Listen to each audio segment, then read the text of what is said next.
Hello दोस्तों, स्वागत है आपका इस वीडियो में। दोस्तों आज की इस वीडियो में हम सीखने वाले हैं प्रमेय नंबर 6.5, जिसे हम SAS समरूपता भी बोलते हैं।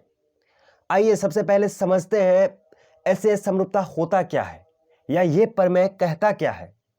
तो कथन है दोस्तों, यदि एक त्रिभुज की एक कोण दूसरे त्रिभुज के एक कोण के बराबर हो तथा इन कोणों को अंतर्गत करने वाली भुजाएं समानुपाती हो तो दोनों त्रिभुज समरूप होते हैं।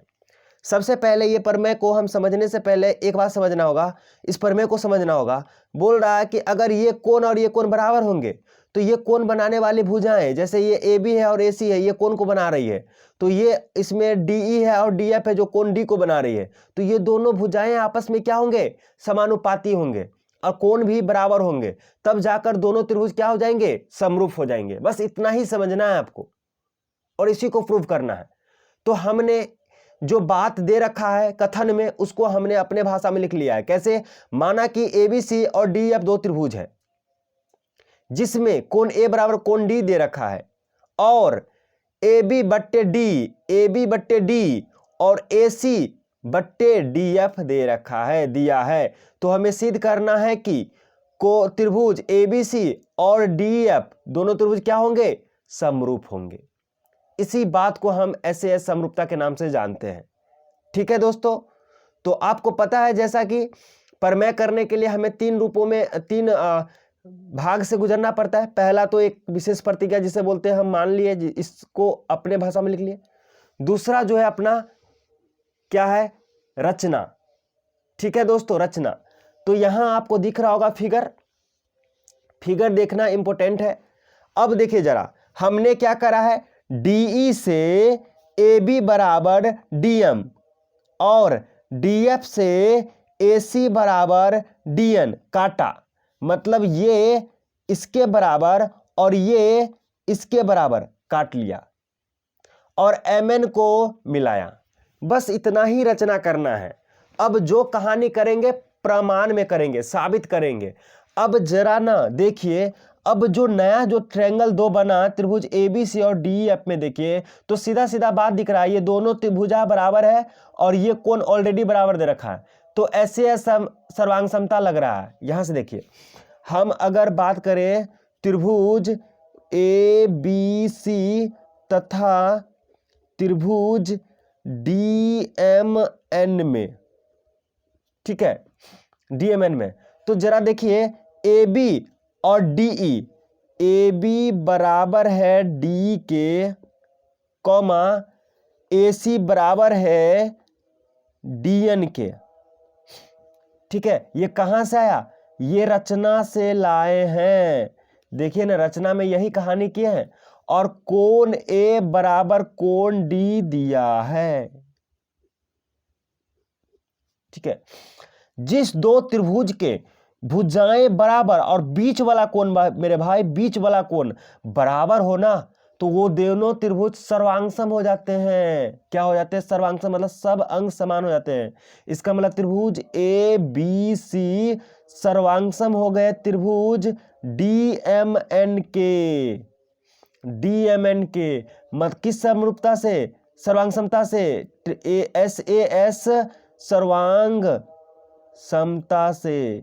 सर्वांग समता कहने का मतलब सभी अंग क्या हो जाएंगे, बराबर हो जाएंगे। सभी अंग क्या हो जाएंगे, बराबर हो जाएंगे। इसका मतलब ट्रायंगल ABC समरूप होंगे ट्रायंगल DMN के। समीकरण फर्स्ट। अब ये क्या कह दिए सर जी, सर्वांगसम तो था ही, समरूप भी हो जाएंगे।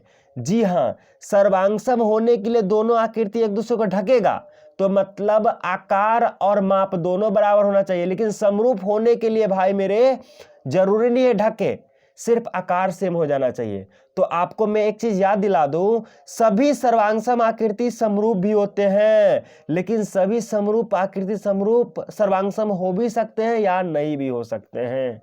आप याद रखना। ये बात क्लियर हो गया? तो आई होप क्लियर हो गया होगा। अब यहां से मैं फिगर थोड़ा आपको कम दिखेगा तो आप घबराइएगा नहीं, ठीक है। अब मैं थोड़ा नीचे ले रहा हूं और आपको थोड़ा फिगर कम दिखेगा, ठीक है। अब दिया क्या है जरा बात कर लेते हैं।